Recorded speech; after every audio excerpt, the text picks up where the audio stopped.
Şimdi 1926 hadisesi Dersim'de önemli bir kırılma noktası. Ve Dersim'in kimliği tanımlama, Dersim'in şahsiyetini, kişiliğini ortaya dökme bakımından önemli bir tarih. Nedir? 1926 yılında Devanan, Haydaran ve Bahtiyaran ve birkaç tane çok fazla buraya yakın olmayan aşiretler dışında hemen hemen hepsi askeriyeyle birlikte silahları kuşanıp Koçuşağı'nın üzerine gelmişlerdir. Yani Demenan, Haydaran, Bahtiyaran hiç hariç, duymadım. Evet. Hiç duymadım. Diğer bunları. Tabii büyük ihtimalle Alan, Kureyşan Kureyşan ve Yusufan onlar da yok. Onları yani bilmiyorum. Doğu Dersim Doğu tarafı Dersim'in yoktur. tamamını tam bilmiyorum. Ama bu 4 aşireti hiç duymadım. Tamam. Belki Yusufanlı, belki Kureyşanlı tek tük insanlar olabilir.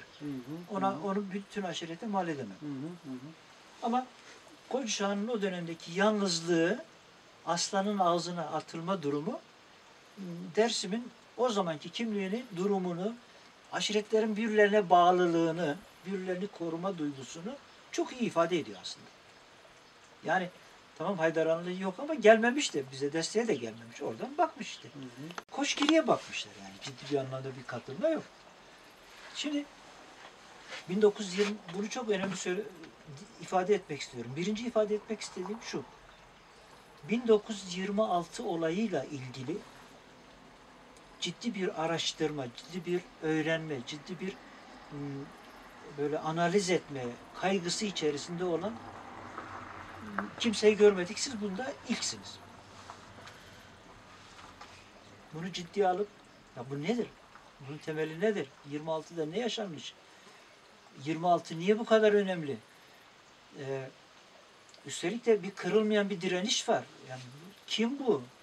Ne durumdalar? Bunu bir araştırayım da ondan sonra işte Dersim'le ilgili çünkü bir adamı tarif ediyorsun ama sağ kolunu bahsetmiyorsun. Sağ bacağını bahsetmiyorsun. Ve kendini de araştırmacı, yazar, bilmem akademisyen, bilmem ne tanımlıyorsun. 26 ile 30 yılı galiba yanılmış olabilirim. 30 yılındaki Hürriyet affına kadar ciddi anlamda bir devletin saldırısı da. Yani şöyle bir gardını alma, bir geri çekilme pozisyonu yaşamış. Şimdi yani 1926'nın araştırılması, 1926 dönemindeki aşiretlerin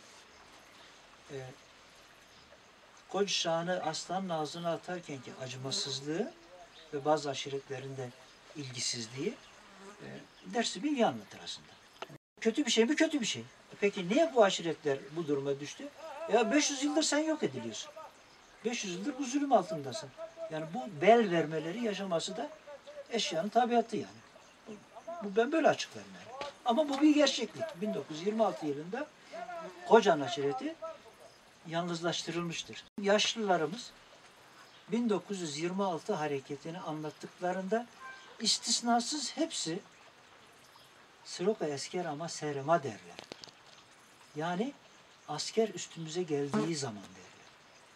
Yani demezler ki biz Çemişgeze'yi bastıktan sonra asker harekete geçti veya biz falan karakolu bastığımızdan sonra asker üstümüze geldikten sonra veya biz falan köyü bastıktan sonra asker üstümüze geldikten sonra diye başlamazlar. Asker ki üstümüze geldi. Yani bir hazırlıksız, bir beklenmedik bir olay. Nereden bilsinler? Koçuşağı hedef tahtasına konulmuş da diğer aşiretler onlara karşı örgütlenme içerisine sokulmuş da bazı aşiretler özellikle bu konuda başrol oynamış da karar alınmış da nereden bilsinler? Ama bir takım ipuçlarından yavaş yavaş devletle aralarında soğukluk kendini göstermeye ve devlet de Cumhuriyet yönetimiyle aralarına mesafe koymaya başlamışlar. Asker geliyor. Asker bizimkilerin üstüne geliyor. Bizimkiler zaten tedbirli silahlarını alıp mağaralara, ormanlık alanlara, yüksek yerlere savunmasını yapıyorlar. 3-4 ay süren bir ciddi çatışma yaşanıyor. Bu civardaki bütün aşiretler hemen hemen hepsi dediğim gibi buradaki o işte Bahtiyarlar falan hariç Gece gündüz milislik, gece gündüz saldırmalar, askerle iç içe. Bizimkiler de hem direniyorlar hem de bunları gördükçe tabii vurduğunu vuruyor, vurmadığına da küfür ediyor, hakaret ediyor. Öyle bir kavga veriyorlar ki silahın arkasında, taşın arkasında hem sıkıyor hem küfür ediyor. Aşiretleri. Tabii hem aşirete hem askere kim varsa işte. Yani He. asker kendine pek pay biçmeyebilir de Yok o işte. küfürden aşiret kendine bir pay biçer. Biçmeli tabii.